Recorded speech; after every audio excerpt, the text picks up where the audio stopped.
പ്രണയശലഭം അധ്യായം 8 പ്രണയ നോവൽ. മനസ്സിൽ ഒരു ഭാരം നിറയുന്നത് പോലെ അവളെ താൻ എത്രമാത്രം സ്നേഹിച്ചിരുന്നു. അവൾ അതിൻ്റെ 10 മടങ്ങ് തന്നെ സ്നേഹിച്ചിട്ടുണ്ട്. ജീവൻ പോകേണ്ടി വന്നാലും സീനത്ത് വേറൊരു കല്യാണത്തിന് സമ്മതിക്കില്ല.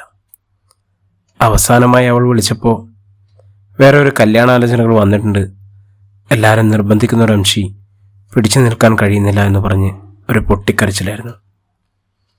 ഓത്തുപള്ളിയിൽ മുതൽ കൂടെ കൂടിയ ഇഷ്ടം, കണ്ണിമാങ്ങയിലും ചാമ്പക്കയിലും പങ്കിട്ട കരുതൽ വല്ലാത്തൊരു ഇഷ്ടമായി മാറുകയായിരുന്നില്ല അത്. പറയാതെ കേൾക്കുകയും കേൾക്കാതെ കാണുകയും കാണാതെ മനസ്സിലാക്കുകയും ചെയ്യുന്നതാണല്ലോ പ്രണയം. എനിക്കും അവൾക്കും ഇടയിൽ ഏതോ ഒരു അദൃശ്യ ബന്ധമുണ്ടോ എന്ന് ഞാൻ പലപ്പോഴും സംശയിച്ചിരുന്നു. അടർത്തി മാറ്റിയാലും അടർന്നു മാറാതെ തീവ്രതയോടെ അങ്ങനെ നിൽക്കുകയില്ലേ നമ്മൾ. അവൾക്ക് മുറിയുമ്പോൾ ചോര പൊടിയുന്നത് എൻ്റെ നെഞ്ചിലാണ്. അവൾ ചിരിക്കുമ്പോൾ സന്തോഷം വിടരുന്നത് എൻ്റെ ഉള്ളിലാണ്. ഞാൻ പറയാതെ പറഞ്ഞ എൻ്റെ ഇഷ്ടങ്ങൾ അവൾ അറിയാതെ അറിയണം എന്നായിരുന്നു എൻ്റെ ആഗ്രഹം. പക്ഷേ അവൾ തികച്ചും വിപരീതമായിരുന്നു. എൻ്റെ വായിൽ നിന്ന് തന്നെ ഇഷ്ടമാണ് എന്നറിയണം. പക്ഷെ അവളോട് ഇഷ്ടമാണ് എന്ന് പറഞ്ഞാൽ അത് കുറച്ച് കുറഞ്ഞു പോകുമോ എന്ന് പേടിയായിരുന്നു എനിക്ക്. മോനെ, എന്താ ആലോചിക്കുന്നത്? ആ പെണ്ണ് എവിടെയാണെന്ന് നിനക്കറിയോ? റംഷിയെ അയാൾ കുലുക്കി വിളിക്കുകയായിരുന്നു. അവൻ്റെ കണ്ണുകൾ നിറഞ്ഞിരുന്നു. വല്ലാത്തൊരവസ്ഥയായിരുന്നു അവൻ്റേത്. അറിയില്ലേക്കാ, എനിക്കിവിടെ നിന്നും രക്ഷപ്പെടണേക്ക. അവൾ എവിടെയാണെന്ന് എനിക്ക് കണ്ടുപിടിക്കണേക്ക. നടക്കൂല മോനെ, അങ്ങനെ ഒരു സ്ഥലത്താണ് നീ വന്നു വിട്ടിരിക്കുന്നത്. റംഷിയുടെ കണ്ണുകൾ ചുവന്നു. അവൻ്റെ ചുണ്ടുകൾ വിറച്ചു. അവൻ അലറി വിറിച്ചു. ഭാരത് മാതാ കീ ജയ്. ആ ബിൽഡിംഗ് ഒന്ന് കുലങ്ങി വിറച്ചു. ഭക്ഷണം കഴിച്ചുകൊണ്ടിരിക്കുന്ന IAS തീവ്രവാദികൾ കൈകുടഞ്ഞെഴുന്നേറ്റു. അവർ റംഷിയുടെ മുറിയിലേക്ക് നടന്നു. മുറിക്ക് പുറത്ത് കാൽപെരുമാറ്റം കേട്ട് കബീർക്ക് വിറച്ചു. അയാൾ അരയിൽ കെട്ടിയ ബെൽറ്റൂരി വലിച്ചൂരി എയറിൽ വീശി. ബോലോ തക്ബീർ, അയാൾ അട്ടഹസിച്ചു. റംഷി ഒന്ന് ചിരിച്ചു. അത് പറയാൻ നിങ്ങൾക്കെന്താ അവകാശം? മോനെ, അവരിങ്ങോട്ട് വന്നാൽ പിന്നെ എന്താണ് ഉണ്ടാവുക എന്നറിയില്ല. നീ എന്നെ ഒന്ന് അനുസരിക്കടാ. എന്നെ അവർ കൊല്ലുകയാണ്, കൊല്ലട്ടെ. പക്ഷെ സ്വന്തം നാടിനെ ഒറ്റി ഇവരുടെ എച്ചിൽ കഴിച്ച് ജീവിക്കാൻ എനിക്ക് പറ്റില്ല. ഭാരത് മാതാ കി ജയ്. റംഷി ആവേശത്തിലായിരുന്നു. മുറിയിലേക്ക് കയറി വന്ന അഫ്ഗാനികളിൽ നിന്ന് തോന്നുന്ന ആളുകൾ അവൻ്റെ മുഖം പിടിച്ചുയർത്തി. ക്യാ ബോലാ സാലേ? റംഷി ഒന്നും മിണ്ടാതെ അയാളെ നോക്കി. അവൻ്റെ കണ്ണുകളിലെ തീഷ്ണതയിൽ അയാൾ കണ്ണെടുക്കാതെ അവനെ നോക്കി. അബ് കാഫിർ ഹേ ക്യാ? സബ് പാൻ നിക്കാൽ കർക്കി ദേഖ്നാ ചാഹിയേ. കൂടെ ഉണ്ടായിരുന്ന ഹിന്ദിക്കാരൻ അയാളുടെ സംസാരത്തിൻ്റെ മൂർച്ച കൂട്ടുമായിരുന്നു. കുൽ സർ ആപ്കാ പാൻ നിക്കാൽ ദോ. കബീർക്ക അയാളുടെ മുന്നിലായി വന്നു. नहीं साहब, वो मुस्लिम था, लेकिन ये घर का कुछ प्रॉब्लम से थोड़ा टेंशन हो गया. साला आरामी, आपका साउंड बाहर आ गया, अब जिंदा में नहीं रहेगा. അവർ ആ മുറി വിട്ടിറങ്ങിയപ്പോൾ കബീർക്ക ആശ്വാസത്തോടെ ശ്വാസം കഴിച്ചു. എൻ്റെ പൊന്നു ചങ്ങാതി, കൊല്ലാൻ വേണ്ടി മാത്രം ഇസ്ലാമിനെ വേറൊരു രീതിയിൽ ചിത്രീകരിക്കുന്ന മത തീവ്രവാദികളാണ്. പാമ്പിനെ തിന്നുന്ന നാട്ടിൽ പോയ നടുക്കഷ്ണം തിന്നണം എന്ന പോലെ മിണ്ടാതെ അനങ്ങാതെ നിന്ന നമുക്ക് കൊള്ളാം, അല്ലെങ്കിൽ പിന്നെ നോക്കണ്ട. കബീർക്ക, ഇന്ത്യ എൻ്റെ രാജ്യം, എൻ്റെ സ്വന്തം രാജ്യം എന്ന് പറഞ്ഞ് പഠിച്ചവരല്ലേ നമ്മൾ. എന്നിട്ടെന്താ കാര്യം? നിന്നെ ഒരു ISS പോസ്റ്റിൻ്റെ പേരിൽ കണ്ടതിൽ നിന്റെ കുടുംബങ്ങളെ മുഴുവൻ പോലീസ് നായാട്ട് നടത്തിയത് നീ കണ്ടില്ലേ? നിന്നോടൊപ്പം കാണാതായ നിന്റെ പെണ്ണിനെ അവർ കണ്ടുപിടിച്ചോ? ലവ് ജിഹാദ്, മതം മാറ്റം, പാകിസ്ഥാനിൽ പറഞ്ഞുവിടാൻ ശ്രമിക്കൽ തുടങ്ങി അനാവശ്യ വിവാദങ്ങളിൽ മനുഷ്യ ചിന്തകളെപ്പെടുത്തി വികസന ചർച്ചകളെ മറികടക്കുന്ന ചിന്തിക്കുന്ന വർഗീയ ചിന്തയാണ് നമ്മുടെ ഇന്ത്യൻ. ഇതിനിടയിൽ പിടിച്ചു നിൽക്കാൻ നമ്മൾ അനുശാസിക്കുന്ന മതങ്ങൾ, അതിൽ പിടിച്ചു നിൽക്കാൻ ഇങ്ങനെ ചിലത് ചെയ്യേണ്ടി വരും. എനിക്ക് കഴിയില്ല കബീർക്ക. ഇവർ കൊല്ലാനും തല്ലാനുമാണ് പറയുന്നത്. നമ്മുടെ നാടിൻ്റെ സമാധാനവും സൗര്യവുമാണ് ഇല്ലാതാക്കാൻ പറയുന്നത്. കണ്ണിച്ചോരയില്ലാത്ത ക്രൂരന്മാരാണ് ഇവർ. നീ ഇവർക്ക് അനുകൂലമല്ല എന്ന് കണ്ട നിന്നെ ഇവർ കൊല്ലും. ഞാൻ തന്നെ നിന്റെ ഈ മയ്യത്ത് ഈ മരുഭൂമിയിൽ തന്നെ അടക്കേണ്ടും വരും. നിങ്ങൾ എന്തൊക്കെ പറഞ്ഞാലും ശരിക്ക, എന്നെക്കൊണ്ട് പറ്റില്ല. ഞാൻ പറയാനുള്ളത് പറഞ്ഞു. ഇനി നിന്റെ ഇഷ്ടം. അവർ പറഞ്ഞു പോയത് ഓർക്കുന്നുണ്ടല്ലോ അല്ലേ? അവരെ വെറുപ്പിച്ച പിന്നെ നിന്നെ കൊന്നു തന്നെ അവർ തുടങ്ങും. ബിൽഡിങ്ങിന് പുറത്ത് ഒരു വണ്ടി വന്ന് നിൽക്കുന്ന ശബ്ദം കിട്ടും. വണ്ടിയിൽ നല്ല താടി വെച്ച തലപ്പാവ് വെച്ച ഒരു മനുഷ്യനിറങ്ങി. റംഷിയും കബീറും കിളിവാതിലൂടെ പുറത്തേക്ക് നോക്കി. കബീർ ഒന്ന് ഞെട്ടി. ISSന്റെ കമാൻഡർ സൈഫുള്ള. കാണുമ്പോൾ സൗമ്യനാണെങ്കിലും വളരെ കർക്കശക്കാരനായ ഒരു മനുഷ്യൻ. ഇന്ത്യയിൽ നടത്തിയ പ്രമുഖ ബോംബ് സ്ഫോടനങ്ങളിലെ മുഖ്യ ആസൂത്രികൻ. നിങ്ങൾ എന്തിനാണ് ഇങ്ങനെ പേടിക്കുന്നത്? അയാളൊരു മനുഷ്യനാണ്. ആരാണ് നിന്നോട് പറഞ്ഞത് അയാൾ മനുഷ്യനാണെന്ന്? അയാൾ സാത്താനാണ്. സാത്താൻ. മനുഷ്യനെ നോക്കി ചിരിച്ചുകൊണ്ട് ചോര കുടിക്കുന്ന ചെകുത്താൻ. നമ്മുടെ ഇന്ത്യയിൽ നടക്കുന്ന ഒട്ടുമിക്ക സ്ഫോടനങ്ങളുടെയും ആസൂത്രികൻ. മാത്രമല്ല, ഇയാൾ മുജാഹിദ് നേഷൻ എന്ന ഒരു സംഘടനയുടെ നേതാവ് കൂടിയാണ്. അതിനെന്താണ് നമുക്ക് ചെയ്യാൻ പറ്റത്? നമ്മൾ എന്തിനു ചെയ്യണം? താൻ ഭ്രാന്തനാണോ? പറഞ്ഞത് മനസ്സിലാവാതിരിക്കാൻ? തന്നെ അമ്മായിയമ്മ വീട്ടിൽ മാമുണ്ടാൻ കൊണ്ടുവന്നതല്ല. അവര് ഐഡിയയുടെ വന്നില്ലെങ്കിൽ കൊന്നുകളയും, മനസ്സിലാക്കിക്കോ. ഇത്തവണ റംഷിയുടെ മനസ്സിൽ പതിയെ ഭയം മരിച്ചിറങ്ങി തുടങ്ങി. എന്തു ചെയ്യണമെന്നറിയാതെ അവൻ കബീർക്കെ നോക്കി. സൈഫുള്ള അവിടെയുള്ളവർക്ക് സലാം പറഞ്ഞ് സ്വാഗതം ചെയ്തു. ചിലർ കൈപിടിച്ചു മുത്തി. അവിടെയുള്ള വലിയ സിംഹാസനം പോലെയുള്ള ഇരിപ്പിടത്തിൽ അയാളിരുന്നു. ചെറിയ ഗ്ലാസ്സിൽ ചെറുമധുരം കലർന്ന കാവ അവിടെയുള്ള എല്ലാവർക്കും അവർ വിതരണം ചെയ്തു. അത് തൊണ്ടയിലൂടെ അരിച്ചിറങ്ങുമ്പോൾ എന്തെന്നില്ലാത്ത ആശ്വാസം. ഹമാരാ മുജാഹിദ് സ്റ്റേറ്റ് ബനാന കെ ലിയെ ഷഹീദ് ഹോനാ ചാഹിയെ. അയാൾ സംസാരിച്ചു തുടങ്ങി. അയാളുടെ കണ്ണുകൾ മുഖവും എല്ലാം വളരെ ആകർഷകമായിരുന്നു. കണ്ണുകളിൽ സുറുമയുടെ തിളക്കമുണ്ടായിരുന്നു. കബീർക്ക, അയാൾ എന്തെന്നാന്ന് പറയുന്നത്? മുജാഹിദ് സ്റ്റേറ്റ് ഉണ്ടാക്കാൻ വീരമരണം വേണമെന്ന്, അതിന് നമ്മൾ തയ്യാറാവണമെന്നാണ് പറയുന്നത്. അന്ന് സ്വർഗത്തിൽ ഷഹീദായി ചെന്ന ഹൂറിമാരും മധുരപാനീയങ്ങളുമായി നമ്മളെ കാത്തിരിക്കാൻ ആളുണ്ട് എന്ന്. ഇയാൾ എന്ത് മണ്ടനാണിക്ക? താൻ ചത്തു മീൻ പിടിച്ച് ആര് തിന്നാനാണ്? മിണ്ടല്ലേ ബെടക്കെ. അയാൾ കേട്ടാ തീർന്നു. हमारा इधर से रमशी को फर्स्ट अटेम्प्ट एयर इंडिया को फ्लाइट ब्लास्ट करना है. പഠിച്ചോനെ. കബീർക്ക നെഞ്ചത്ത് കൈവച്ചു. എന്താക്കാ? റംഷി ചോദിച്ചു. ചതിച്ചല്ല പഠിച്ചോനെ, നിനക്കാണ് എയർ ഇന്ത്യ വിമാനം തകർക്കാൻ ആദ്യത്തെ ചാൻസ്. എന്നെക്കൊണ്ട് പറ്റില്ലെന്ന് പറയക്ക. അവൻ്റെ കണ്ണ് നിറഞ്ഞ് കബീർക്ക താഴോട്ട് നോക്കി നിന്നു. റംഷി മുൻപോട്ട് നീങ്ങി. അവൻ്റെ ശരീരം തട്ടി അവിടെയും ഇവിടെയും ഉള്ളവർ വീഴാൻ അഞ്ഞു. ക്യാ കർ റഹാ ഹൈ? അവർ അല്പം അരിശത്തോടെ അവനെ നോക്കി പിറുപിറുത്തു. സബ് മേരക്കോ. ബാക്കി പറയാൻ കിട്ടാതെ അവൻ വിഷമിച്ചു. താല്പര്യമില്ല? ഇൻട്രസ്റ്റ് നേഹി? സൈഫുള്ള പൊട്ടിച്ചിരിച്ചു. പതിയെ എഴുന്നേറ്റു അവൻ്റെ അരികിൽ വന്ന് അവൻ്റെ തോളിലൂടെ കൈയിട്ടു. അവൻ്റെ കഴുത്തിൽ ഒരു തുണി മുറുകുന്നത് പോലെ അവന് തോന്നി. ശ്വാസം കിട്ടാതെ അവൻ പിടച്ചു. കുത്താ കാ ജൈസ മർനാ ചാഹിയേ ഓർ ഷഹീദ് കാ ജൈസ ചാഹിയേ. മരണവെപ്രാളം പോലെ അവൻ്റെ കണ്ണുകൾ തുറിച്ചു തുടങ്ങി. പതിയെ കയറഴിഞ്ഞു തുടങ്ങി. അവൻ ശ്വാസം നേരെ അവൻ ചുമച്ചു തുടങ്ങി. ए महीना आपको एयर इंडिया एक्सप्रेस में जाना के लिए टिकट मिलेगा. कोई आदमी को अब बोलेगा अब ब्लास्ट होएगा. വീഴാൻ തുടങ്ങിയ റംഷിയെ കബീർക്ക റൂമിലേക്ക് താങ്ങി പിടിച്ചുകൊണ്ടുപോയി. മോനെ, പടച്ചവനോട് 5 നേരം നിസ്കരിച്ച് ഓതാൻ തുടങ്ങിക്കോ. അവനല്ലാതെ വേറെ ആർക്കും ഇനി നിന്നെ രക്ഷിക്കാൻ കഴിയില്ല.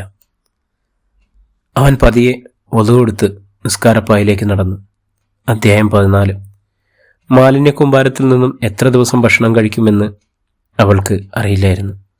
വയറിൻ്റെ 2 വശങ്ങളിൽ നിന്നും അവൾക്ക് വേദന തുടങ്ങിയിരിക്കുന്നു. ശരീരമാകെ തളർന്നതുപോലെ. പതിയെ അടിവയറ്റിൽ പടർന്ന വേദന ഒരു നനവായി മാറുന്നത് അവൾക്ക് മനസ്സിലായി. ഒരു പെണ്ണായി ജനിച്ചതിൽ ഏറ്റവും അമർഷം തോന്നിയതുപോലെ. മാസാമാസങ്ങളിലെ ആർത്തവം ഒട്ടും സുരക്ഷിതമല്ലാത്ത സാഹചര്യത്തിൽ എന്തു ചെയ്യണമെന്നറിയാതെ അവൾ അങ്ങനെ തനിച്ചിരുന്നു. ശാരീരിക അസ്വസ്ഥതകളും അതിനൊപ്പരം റംഷിയെക്കുറിച്ച് ഒരു വിവരമില്ലാത്തതും സീനത്തിനെ കൂടുതൽ ക്ഷീണിതനാക്കുന്നതുപോലെ. നൊമ്പരങ്ങൾ നൂലുകെട്ടി പറത്തിവിട്ടാലോ എന്നാലോചിക്കും. ഇടയ്ക്കെൻ്റെ കയ്യിൽ വെച്ചിട്ട് എന്തിനാ?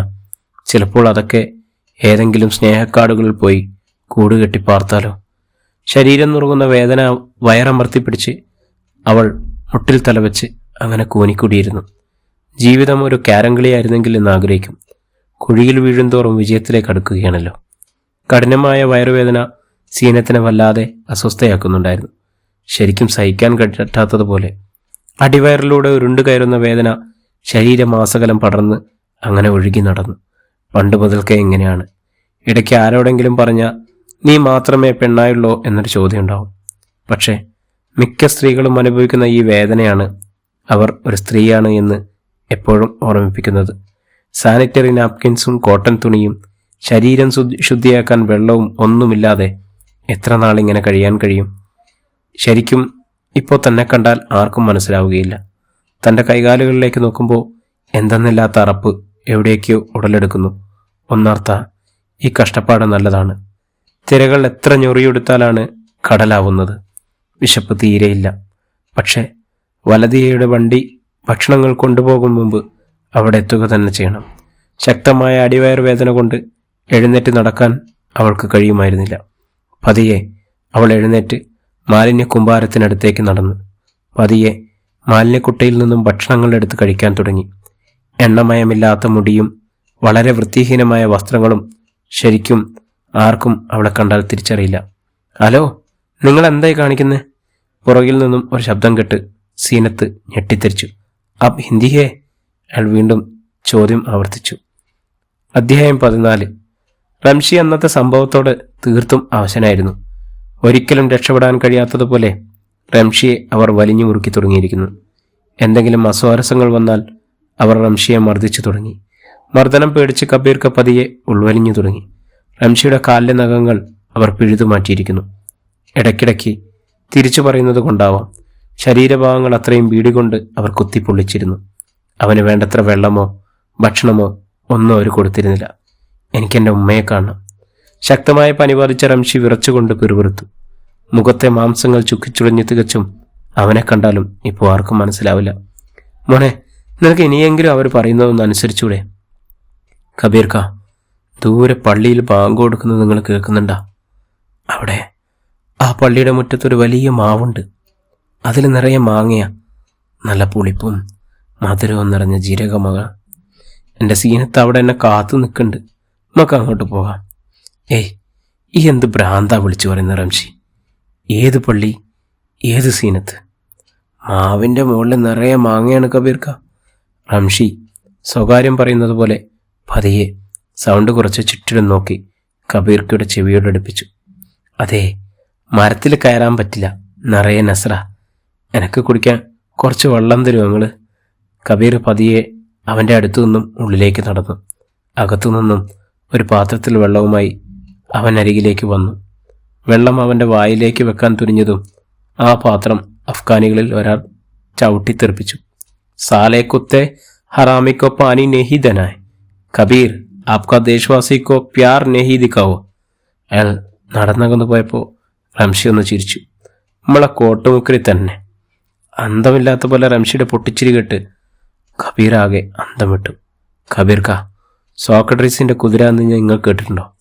ഞാനും സീനത്തും അങ്ങനെ കുതിരയിൽ അങ്ങനെ നടന്നു പോകും. ഒക്കെ ഭയങ്കര പേടിയല്ലേ കുതിരനെ? ഭയങ്കര മൊഞ്ചത്തിയാണ് അവള്. ഒരു വല്ലാത്ത ജാതി സ്നേഹമാണ്. സ്നേഹത്തിൻ്റെ മുന്നിലേ നമുക്ക് പിടിച്ചു നിൽക്കാനാവില്ല. കുപ്പായത്തിൻ്റെ കോന്തൽമലേ ഓളനക്കുള്ള പുളിയും പൊതിഞ്ഞു വരും. അയാളൊന്നും പറയാനാവാതെ റംഷി പറയുന്നത് അത്രയും കേട്ടിരുന്നു. പരസ്പരം ബന്ധമില്ലാതെ എന്തൊക്കെയോ അവൻ പറയുന്നുണ്ടായിരുന്നു. കാലിലെ നഖങ്ങൾ പിഴുതുമാറ്റിയിടങ്ങളിലെല്ലാം വ്രണങ്ങൾ കൂടുകൂട്ടിയിരിക്കുന്നു. ചോര മാറി ചീഞ്ഞു പഴുത്തു തുടങ്ങിയ അവിടങ്ങളിൽ നിന്നും ചലവും പഴുപ്പും വ്യക്തമായി കാണാം. പക്ഷെ അതൊന്നും അവനെ ബാധിക്കുന്നതേ ഉണ്ടായിരുന്നില്ല. മാനസിക നില മുഴുവൻ തെറ്റി അവൻ ചിന്തിക്കുന്നത് അത്രയും ബാല്യകാലങ്ങളിൽ മാത്രമാണ്. അവൻ ജീവനോളം സ്നേഹിച്ച അവൻ്റെ പെണ്ണിനെ മാത്രമാണ്. ആ നാടും അവൻ്റെ നാട്ടിലെ പള്ളിക്കൂടങ്ങളും മദ്രസയും മാത്രമാണ് അവൻ്റെ ചിന്തകളിൽ. പലപ്പോഴൊക്കെ വിദൂരതയിലെ നോക്കിയുള്ള അവൻ്റെ ഇരിപ്പിൽ സങ്കടങ്ങൾ വന്നു പെയ്യും. എന്തിനാണ് പടച്ചോനെ ഇങ്ങനെ മനുഷ്യനെ പരീക്ഷിക്കുന്നത് എന്ന് പലപ്പോഴും തോന്നാറുണ്ട്. ശരീരം വൃത്തിയാക്കാതെ വസ്ത്രങ്ങൾ മാറ്റാതെ പഴുപ്പ് ബാധിച്ച് അവനങ്ങനെ ഇഴഞ്ഞു ജീവിച്ചു. അവനെ ഇങ്ങനെ നരകിപ്പിച്ച് ജീവിപ്പിക്കാതെ മരിച്ചുകൂടെ എന്ന് പ്രാർത്ഥിക്കാൻ അയാൾക്ക് കഴിയാതിരിക്കുമായിരുന്നില്ല. തലമുടി നീണ്ട് മുഖത്തേക്കിറങ്ങിയ അവനെ കണ്ടാൽ തീരെ തിരിച്ചറിയില്ല. 100% അവൻ ഒരു ഭ്രാന്തനായി തന്നെ കഴിഞ്ഞിരുന്നു. മിക്കവാറും ദിവസങ്ങളിൽ എല്ലാം അവനെ അവർ ആക്രമിച്ചു കൊണ്ടിരിക്കുന്നു. ആക്രമിക്കുമ്പോഴെല്ലാം അവൻ വാവിട്ട് കരയുമായിരുന്നു. അവർ പോയാൽ പിന്നെയും ചിരിച്ചു തുടങ്ങും. ജീവിച്ചു തുടങ്ങും മുൻപ് ജീവിതത്തിന്റെ ദുരന്തങ്ങളിലേക്ക് കാലുകുത്തി നടന്നവൻ, നാട്ടിലെ കുടുംബങ്ങളുടെ ഏക അത്താണിയായിരുന്നവൻ, ജീവിതം കരുപ്പിടിപ്പിക്കാൻ മരുഭൂമിയിലേക്ക് കുടിയേറി പാർത്തവൻ. റംഷിയെ കണ്ടെത്താൻ വേണ്ടി ബാപ്പ ഒത്തിരി തവണ പോലീസ് സ്റ്റേഷനിലും സർക്കാർ സേവന ഓഫീസുകളിലും കയറിയിറങ്ങിയിരുന്നു. പക്ഷെ അവരുടെയൊക്കെ കണ്ണുകളിൽ നാടിനെ മുടിപ്പിക്കാൻ ഇറങ്ങിയ ഒരു മുടിയനായ പുത്രൻ മാത്രമാണ് അവൻ. ISS ഭീകരർക്കൊപ്പം ചേർന്ന് നാടിനെ ഇല്ലാതാക്കാൻ ശ്രമിക്കുന്നവൻ. അവൻ ജീവിച്ചിരിക്കുന്നതിലും തുല്യം മരിക്കുന്നത് തന്നെയാണെന്ന് അവർ വിധിയെഴുതി കഴിഞ്ഞിരുന്നു. ആ കുടുംബത്തിന്റെ ജീവിതം ആകെ നരകിച്ചു തുടങ്ങിയിരിക്കുന്നു. കുടുംബത്തെ മുഴുവൻ പാകിസ്ഥാനിലേക്ക് മാറ്റണമെന്നുള്ള വർഗീയ പാർട്ടികളുടെ മുറവിളികൾ അപ്പോഴും ശക്തമായിരുന്നു. നിസ്കാരപ്പായിലിരുന്ന് ഓതുന്ന ഉമ്മ കണ്ണുകൾ നിറച്ച് റംഷിക്ക് വേണ്ടി എപ്പോഴും ദുആ ചെയ്യുമായിരുന്നു. എൻ്റെ കുട്ടിക്ക് അങ്ങനെയൊന്നും ചെയ്യാൻ കഴിയില്ല. ഓൻ ഈ മണ്ണിൽ പിറന്ന് വളർന്ന് വലുതായതല്ലേ. അവൻ എന്ത് സംഭവിച്ചാലും അത് ഇന്നല്ലെങ്കിൽ പിന്നെ ഒരിക്കലായാലും സത്യം നാട്ടുകാരറിയും. അത് പറയുമ്പോഴൊക്കെ ആ ഉമ്മയുടെ മുഖത്ത് ഒരു ആത്മവിശ്വാസം ഉണ്ടായിരുന്നു. തൻ്റെ മകന് ഒരിക്കലും അക്രമികളുടെ കൂടെ കഴിയാൻ കഴിയില്ല എന്നുള്ള ആത്മവിശ്വാസം. യൂട്യൂബർമാർക്കൊക്കെ ഇതൊരു നല്ല കൊയ്ത്തുകാലം തന്നെയാണ്. വീട്ടുകാരുടെ സംഘടനകളും യാതനകളും അവർ ക്യാമറ കണ്ണുകളിലൂടെ ഒപ്പിയെടുത്ത് സോഷ്യൽ മീഡിയയിൽ പ്രചരിപ്പിച്ചുകൊണ്ടിരിക്കുകയാണ്. പല രീതിയിലും പല രൂപത്തിലും അവരങ്ങനെ അവരുടെ യാത്ര തുടരുകയല്ലേ. മുറ്റത്തു നിന്നും റംഷിയുടെ ഉമ്മയുടെ ശബ്ദം കേട്ടാണ് ബാപ്പു പുറത്തേക്ക് ഓടി വന്നത്. മുറ്റത്ത് 2 ചെക്കന്മാരാണ്.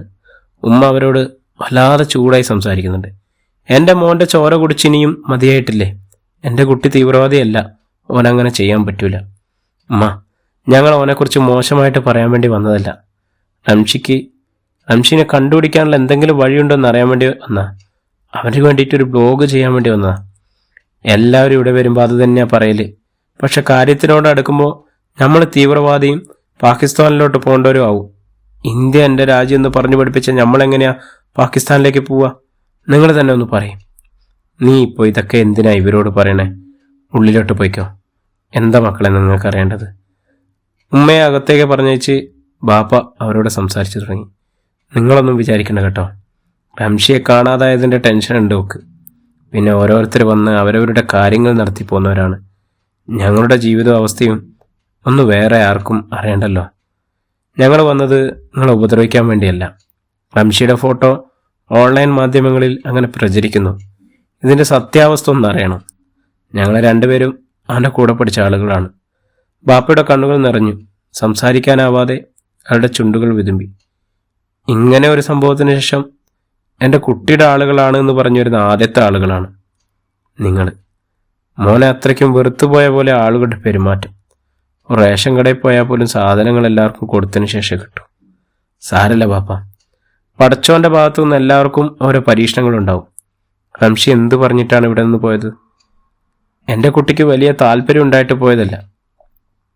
ആ ഉരുളുപൊട്ടലിൻ്റെ കൃഷിനാശവും വീടിൻ്റെ തകർച്ചയും അവൻ്റെ പെങ്ങളുകുട്ടിയുടെ കല്യാണം, അതിനിടയിൽ എങ്ങനെയെങ്കിലും ഒന്ന് രക്ഷപ്പെടണമെന്നുള്ള ആഗ്രഹം മാത്രമേ ഉണ്ടായിരുന്നുള്ളൂ. ഇവിടുന്ന് ഒരു കഫ്റ്റീരിയയിലേക്കാണ് പോയത്. ഇവിടുന്ന് പോയതിന് ശേഷം റംഷി നിങ്ങൾ വിളിച്ചിരുന്നു, എന്നും വിളിക്കുമായിരുന്നു. പിന്നെ പെട്ടെന്നൊരു ദിവസം ആ വിളിയങ്ങില്ലാതായി. വൈഫൈയിലാണ് വിളിച്ചുകൊണ്ടിരിക്കുന്നത്. സാധാരണ കാർഡ് തീരുമ്പോഴൊക്കെ ഇങ്ങനെ വിളി നിൽക്കാറുണ്ട്. പക്ഷെ അതൊരു 2 ദിവസത്തിനുള്ളിൽ തിരിച്ചു വിളിക്കുകയും ചെയ്യും. 2-3 ദിവസം കഴിഞ്ഞിട്ടും വിളിക്കാതെ വന്നപ്പോൾ നിങ്ങൾ അന്വേഷിച്ചിരുന്നോ? അറിയാവുന്ന കുറച്ച് ആളുകളോട് അന്വേഷിച്ചു എന്നല്ലാതെ അവിടെയുള്ള ആളുകളെ നമുക്കറിയില്ലല്ലോ. അവിടുന്ന് കിട്ടിയ വിവരം എന്തായിരുന്നു? കഫ്റ്റീരിയയിൽ നിന്ന് അറബിയുടെ കൂടെ എങ്ങോട്ടോ പോയതാണെന്ന് മാത്രം അറിയാം. എവിടെയാണ് റംഷി ജോലി ചെയ്തിരുന്നതെന്നറിയോ? ബർദുബയിലാണ് എന്നറിയാം. വേറൊന്നും കൃത്യമായിട്ട് അറിയില്ല. സംസാരിച്ചുകൊണ്ടിരുന്നപ്പോൾ റംഷിയുടെ കൂട്ടുകാരിൽ ഒരാൾ സീനത്തിൻ്റെ ഫോട്ടോ ബാപ്പാക്ക് കാണിച്ചു കൊടുത്തു. ഈ പെൺകുട്ടിയെ ബാപ്പാക്ക് അറിയുമോ? ഈ മോളും ഓനും തമ്മിൽ വലിയ ഇഷ്ടത്തിലായിരുന്നത്രേ. ഞങ്ങൾക്ക് ഓളെ വലിയ കാര്യമായിരുന്നു. പക്ഷെ ആ കുട്ടിയുടെ വീട്ടുകാർക്ക് അത്ര വലിയ താല്പര്യം ഉണ്ടായിരുന്നില്ല. എന്തുകൊണ്ടാണ് അവർക്ക് താല്പര്യമില്ലാതിരുന്നത്?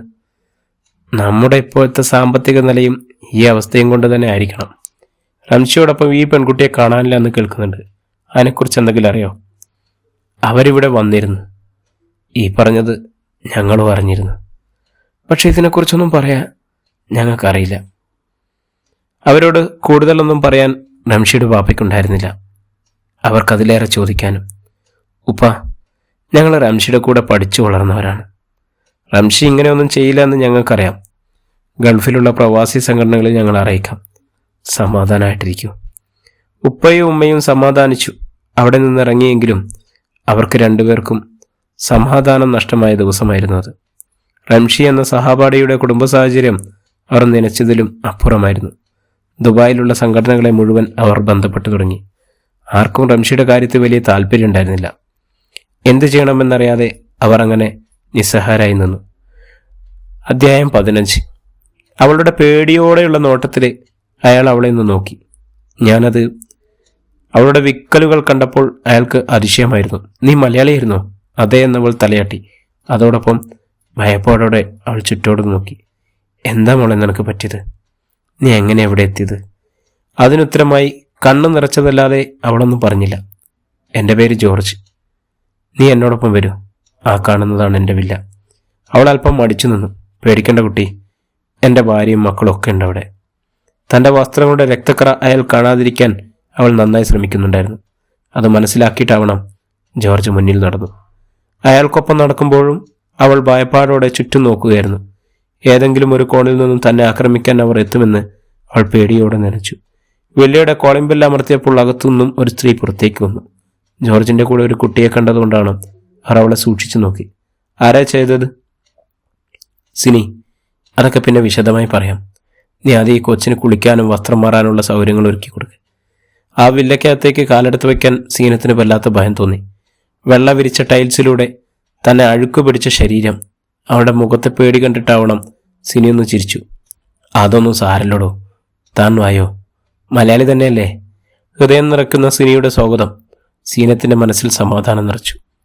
അവളുടെ കണ്ണുകൾ നിറഞ്ഞൊഴുകുന്നുണ്ടായിരുന്നു.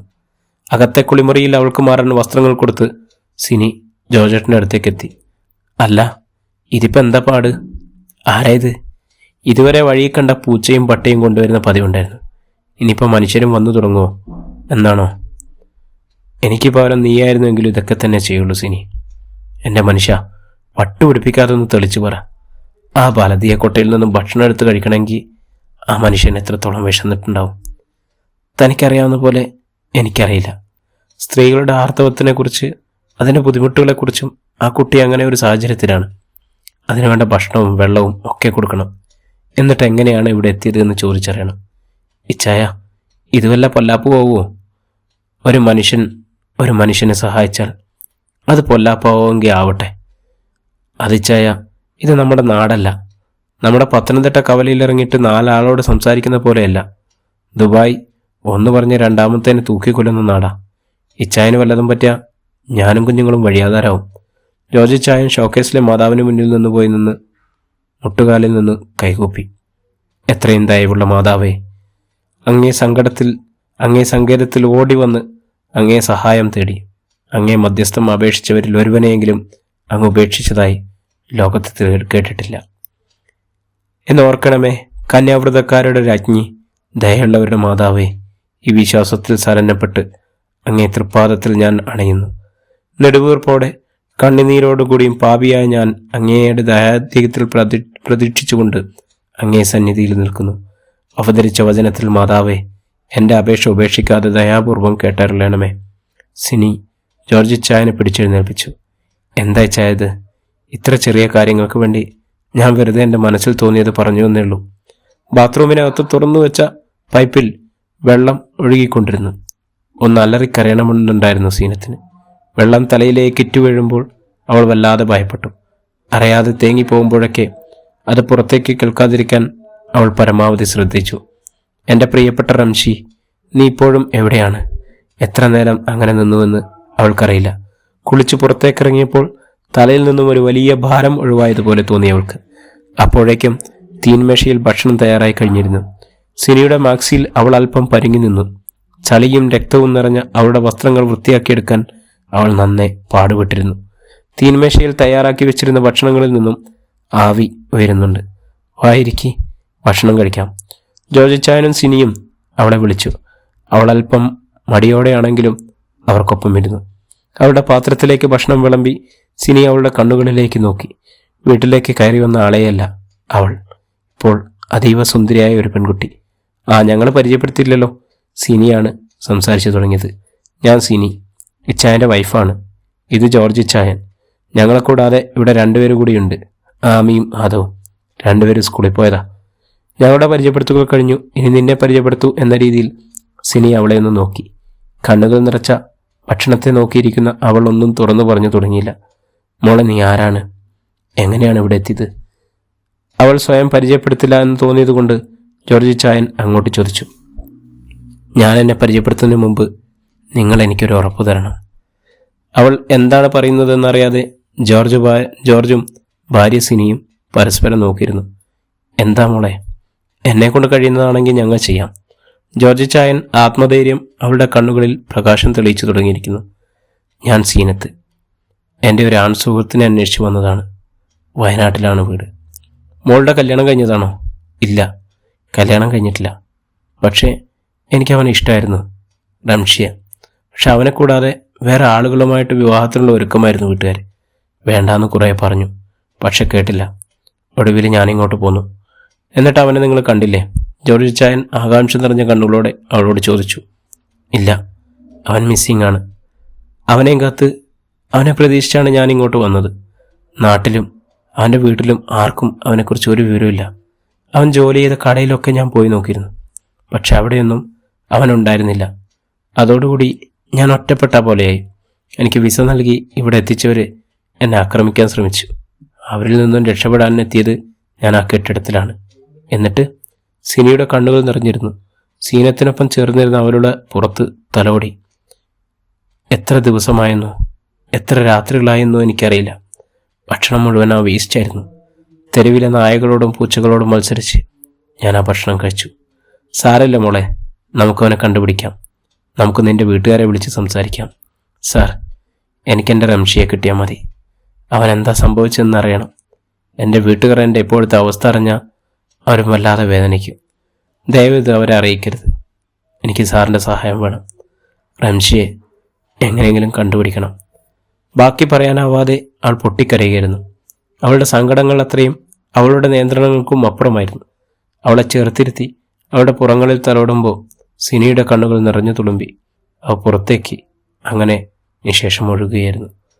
റംഷിയുടെ ഫോട്ടോയോ അങ്ങനെ എന്തെങ്കിലും കുട്ടിയുടെ കയ്യിലുണ്ടോ? അവളുടെ സങ്കടം മനസ്സിലാക്കി ചായൻ അവളെ പതിയെ സന്തോഷവതിയാക്കാനുള്ള സാഹചര്യം തേടുകയായിരുന്നു. എൻ്റെ കയ്യിലുള്ള ഫോൺ അവർ വാങ്ങി.